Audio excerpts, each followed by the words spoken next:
Hello guys, in the last session we have seen how to merge two different data tables in UiPath Studio with the help of merge data table activity, and also we have discussed about the missing schema action.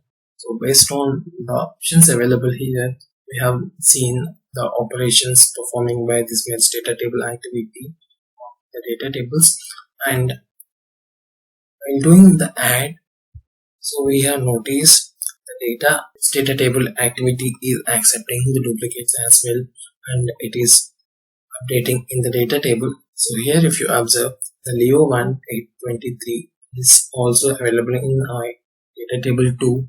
So here it is accepting the duplicates. So in this session we are going to see how to restrict the duplication of data in the data tables without using match data table activity, and we are going to use invoke method activity while performing this operation. So let's see. So here I put a new process and copied the data tables from the previous example. So and I just modified some modifications in the roll number field and with the marks. And here it is my data table 1 and here in the data table 2. So I'm going to update it as Joker with the marks as 0, which is the common in between the two data tables. So here I'm going to bring invoke method activity. So before that, I'm going to use one assign activity to apply the primary key on roll number field. So here I'm going to use this multiple assign activity. So and here in the first two field, I'm going to use the variables this function as read underscore dt underscore 1 dot primary key. And in the value field, like this new column space further braces. So here we have the data table dt1. So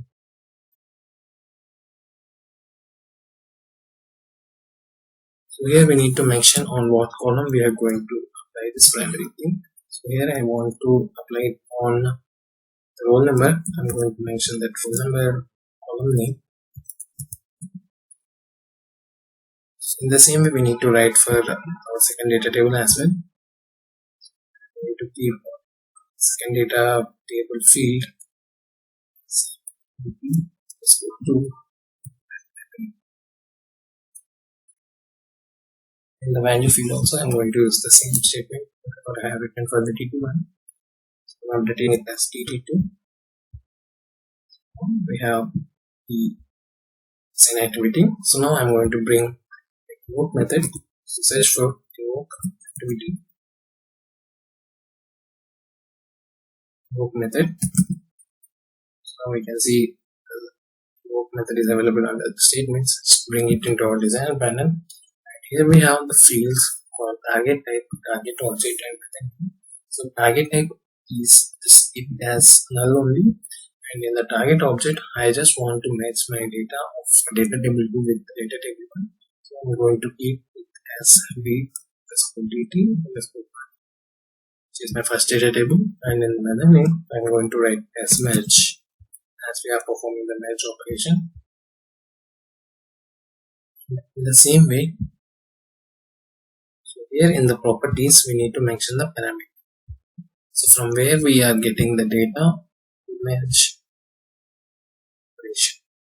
So it is my data table. I am getting from data table 2. So I'm going to mention it as read underscore dt2 this on. So I want to print my data table 1 values in my output. So for that I'm going to use output data table. So just drop it into our designer panel. So here the input for this is the first data table. The text field, as it gives the data in the text format, and keeping the variable as value. We print the data in the form of CSV. So for printing into output manner, to use right line activity.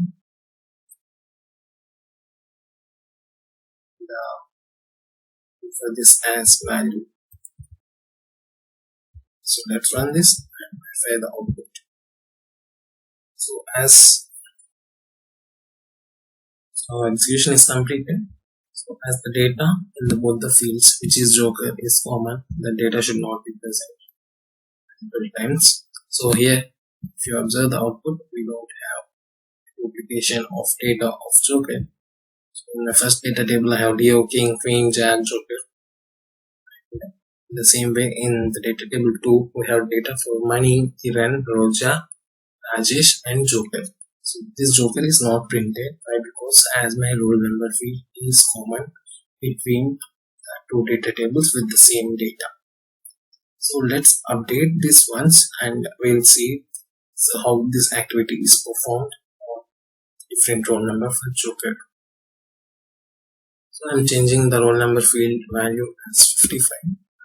Let's see what else.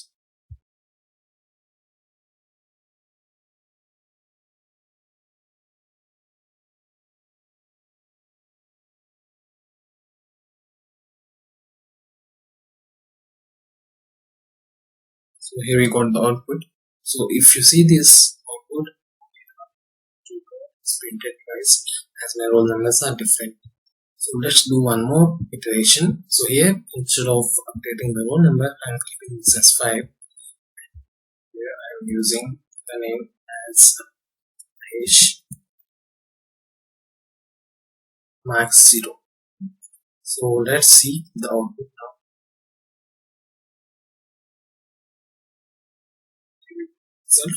So here my value is updated as Mahesh 5 and 0. So if you observe my data table 1, so here I have the data as 1, 2, 3, 4, 5. Joker is overridden with Mahesh data. So why? Because as we are matching the data from second data table to data table 1. So it got overridden with Mahesh. And as it is, we can see Mani, Kiran, Roger, Rajesh all printed continuously after the data table 1 result. So like this, we can restrict the data duplication by performing the processes or projects in the Excel activities of while working with the data tables. So that's all for now. I hope you like this video. So please do like and subscribe to our channel for more interesting videos on UiPath Studio. Thank you.